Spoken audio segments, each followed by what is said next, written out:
Belle journée à toutes et à tous et bienvenue dans cette nouvelle vidéo de Vie d'un livre. Aujourd'hui, je voulais vous parler du premier tome de la série Bonne Season, Saison d'os, écrit par Samantha Shannon, paru en 2022 chez J'ai lu. Comme d'habitude, je vous en fais d'abord un petit résumé à ma sauce avant de vous livrer mon avis. À la fin du XXIe siècle, Paige vit une existence clandestine à Sion, Londres. Depuis plusieurs siècles déjà, les personnes clairvoyantes, dotées d'un lien avec le paranormal, sont qualifiées d'anormales et pourchassées. Paige a eu la chance d'échapper au contrôle et de rejoindre la pègre surnaturelle. Au sein du clan de Jackson, elle met à profit son talent unique en échange d'une protection. 7 ordres coexistent en effet parmi les clairvoyants, et Paige fait partie de l'un des plus puissants et des plus rares. Elle est marche-rêve, ce qui fait qu'elle est d'autant plus recherchée par la pègre. À la différence des devins qui ont besoin d'objets pour communiquer avec l'éther ou encore des chuchoteurs qui peuvent canaliser l'éther, Paige peut influer sur ce même éther pour entrer dans l'esprit d'autres personnes. Cependant, la chance tourne pour Paige. Alors qu'elle a fait usage de son pouvoir d'une manière inédite et violente pour échapper à une patrouille, elle est capturée et envoyée dans la ville d'Oxford. Là, elle découvre que la ville, isolée depuis plusieurs siècles, a été transformée en camp d'emprisonnement pour clairvoyants et est dirigée par des créatures humanoïdes venues d'au-delà de l'éther. Ces êtres, les Réphaïm, sont en lutte contre d'autres créatures, surnommées ronfleurs, qui se repaissent de chair humaine. Comme tous les humains captifs, Paige est placée sous l'autorité d'un Réphaïm qui doit la former à se battre contre les ronfleurs. La jeune femme est dès lors partagée entre plusieurs envies. Libérer les humains du carcan imposé par les Réphaïm, protéger l'humanité contre les ronfleurs, mais aussi en apprendre plus sur ses propres facultés. Pour ne rien arranger, Arcturus, son mentor Réphaïm, est loin d'être aussi violent que ses pairs, mais s'avère tout aussi séduisant. Saison d'os est le premier tome de la série Bonne Season. Commençons par évacuer les points qui fâchent avec ce premier tome.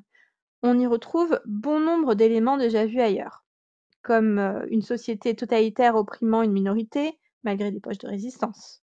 Plus gênant, avec son pouvoir immense et unique, sa sélection par un Réphaïm ne prenant jamais d'élève et le rôle central qu'elle va jouer dans le récit, l'héroïne ne peut échapper au qualificatif de Marissiou. Vous savez, celui qu'on utilise pour désigner un personnage à la destinée grandiose, aux qualités démesurées et avec très peu, voire aucun défaut.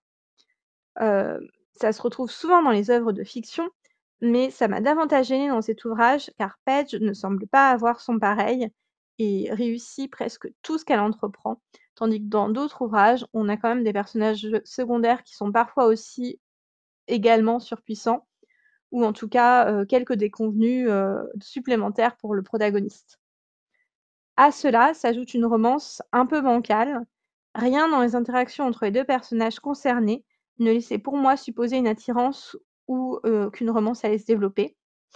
Pourtant j'étais persuadée dès l'introduction du personnage masculin, beau mais incompris et ténébreux, qu'il allait être utilisé pour introduire une romance. Pourquoi? Parce que c'est un autre cliché du genre qu'on voit et qu'on revoit tout le temps. S'il est ténébreux, il va finir avec la protagoniste. Et malheureusement, j'avais raison. Pourtant, malgré ces points négatifs, Saison d'os laisse présager une très bonne série d'ouvrages. On y découvre un univers uchronique, peuplé de créatures surnaturelles bien connues comme les poltergeists ou les fantômes, mais aussi plus énigmatiques comme les Riphaïm et leurs terribles ennemis. N'allant véritablement ni vers le fantastique, ni vers la SF ou le steampunk, Samantha Shannon s'inspire de différents courants pour conférer à son ouvrage une atmosphère bien à lui. Si elle tombe dans les clichés avec son personnage principal et l'aspect romance, elle parvient néanmoins à créer un grand nombre de personnages secondaires convaincants, pourvus de leur propre arc narratif, même si du coup, par opposition à Page, ils ne sont peut-être pas assez puissants. Elle sait aussi parfaitement entretenir le suspense sur le déroulé de l'intrigue. La création de différents ordres de clairvoyants est utilisée à bon escient tout au long du récit. Les scènes d'action sont de vrais moments de régal, bien écrites, riches en émotions, efficaces. L'ouvrage se conclut par La Rêveuse pâle, une nouvelle qui survient avant les événements du premier tome, alors que Page débute sa carrière dans la pègre des clairvoyants. J'ai pris beaucoup de plaisir à lire ces pages, qui évitent les écueils que j'ai mentionnés plus haut, notamment celui de l'héroïne parfaite, mais qui enchaînent les scènes d'action et surtout qui nous font découvrir un Londres peuplé de créatures surnaturelles. Et ça, j'adore toujours dans des romans. Cette nouvelle conclut donc joliment l'ouvrage en donnant envie de se plonger dans la suite de la série. Pour résumer, Saison d'os oscille entre éléments un peu clichés et éléments plus intrigants. On lui pardonne volontiers quand on sait qu'il s'agit du premier roman de l'auteur, qui autorise quand même quelques balbutiements. En effet, les personnages secondaires bien développés, les scènes d'action travaillées font pencher la balance du côté positif et confèrent un véritable plaisir de lecture. Il ne reste qu'à espérer que le tome suivant s'affranchisse des quelques points négatifs cités et développe davantage la singularité de l'univers dépeint par Samantha Shannon. Et voilà pour la présentation et mon avis de Saison d'os. J'espère que vous avez apprécié. N'hésitez pas à me dire en commentaire ce que vous en avez pensé personnellement, si c'est moi qui suis trop dure avec ce roman ou pas du tout.